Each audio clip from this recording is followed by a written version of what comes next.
thok kangre oi chanap lo dana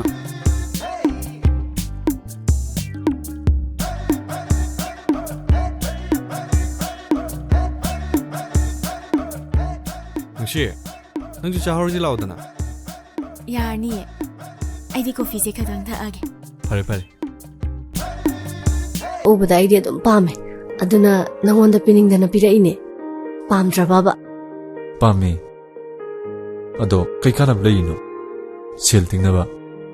kanabai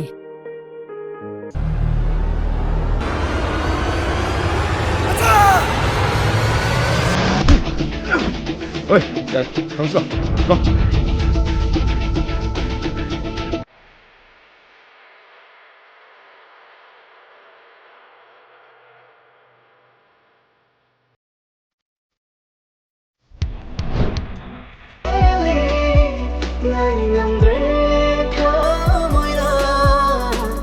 Angang lo lak pase khara thingman khre khara ngana lakpi Aisu nangnaba haidana yam thuna lakpan lambida gari yaraktabadagi auto ama pharaga amuk lakpada khara thengdokre oina sokyamna phalam loi habisdi ai nongta khallude lam heldi warakpa taba iran lektabe ibu namnana iran lehanbiba senglaba thamoi asibusu longam chawbi tahanbiba nangi wakhala mana ibu karisu lektabi ohenbiba sikrabasu phasafam leitraba mamal leitrabi ayhal amangda ikai pibe hemali Madam Chatunane Nupi mo biglam chati chate Shalai amabu oigera ngasigi matang sidadi nang khara langani Hey ngakho selfie na sakhi bero Oi, piroi, sumpi piroi. Noi shedine sukpi piroi tu gai je kyam tang khangbra ha sigai no khangbra ha sigai no khangbra ba pi de bai de kaino ha pi de bai de kaino ba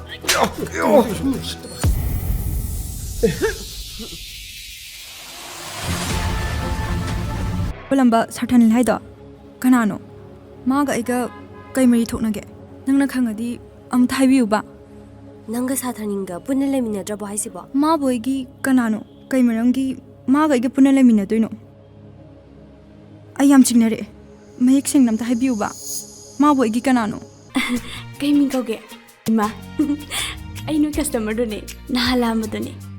ngasi no yoten hangrabo Josem bagi hai leibala aman ai hijabiya kai hayar ke hai ba lesin ko hi as yam harau hai ba siloro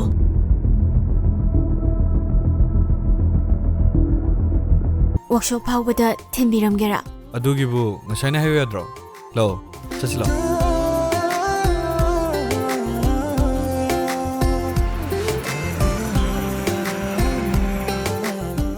Aina nga sadeng ngari sina kana Oh Ariya mata halaba Nabani na hinga themo wari sani dudi Lobo hainari boy Dreda tawrise. Kya su phangde maman su tap tai tange. Sak enjang ga sa thong de bit saw haibani ni. Kai keno nang leirei do ha. ho khamela sinba Siga sa. Sumai ni hinna. hai ma kaino ni sibo uma gile kolda ingni chuna pothar kunesi wakhan wabiganu imagi namo oibada matik chada baini masana khangjabagi chachakhimni kaino matik chabi imagi namo ma soidena leramgani he kaino nang pamise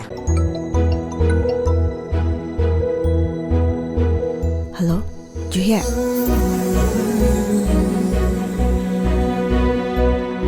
mihundaga ting ting chongpaga yaukhraba ba Susangi tuition thilage lao ka herpada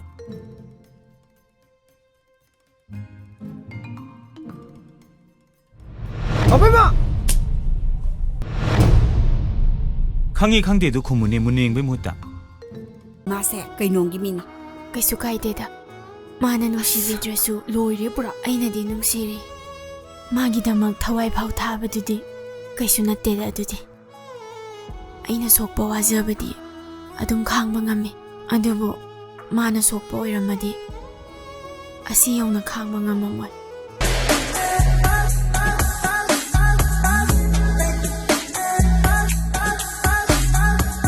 Lucien 다소 ꯀꯩꯒꯤꯅꯣ ꯅꯪꯅ ꯗꯝꯒꯩꯗꯨꯅ ꯅꯠꯇꯦꯗ ꯀꯩꯅꯣ ꯀꯔꯝ ꯀꯥꯟ ꯊꯣꯛꯂꯛꯏꯅꯣ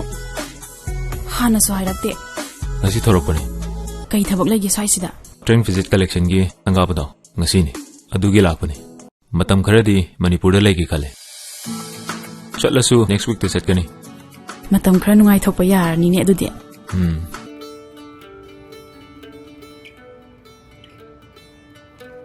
Madam, sida leijare. ꯉꯥꯏꯈꯣ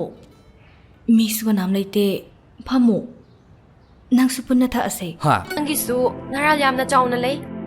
ꯂꯨꯈꯥꯛ ꯆꯈꯥꯛ ꯌꯥꯝꯅ ꯈꯣꯝꯕꯤ ꯑꯣꯏꯅ ꯍꯦꯛ ꯇꯧꯔꯗꯅ ꯅꯃꯥꯏꯗꯣ ꯏꯀꯥꯏꯗ꯭ꯔꯣ ꯍꯥ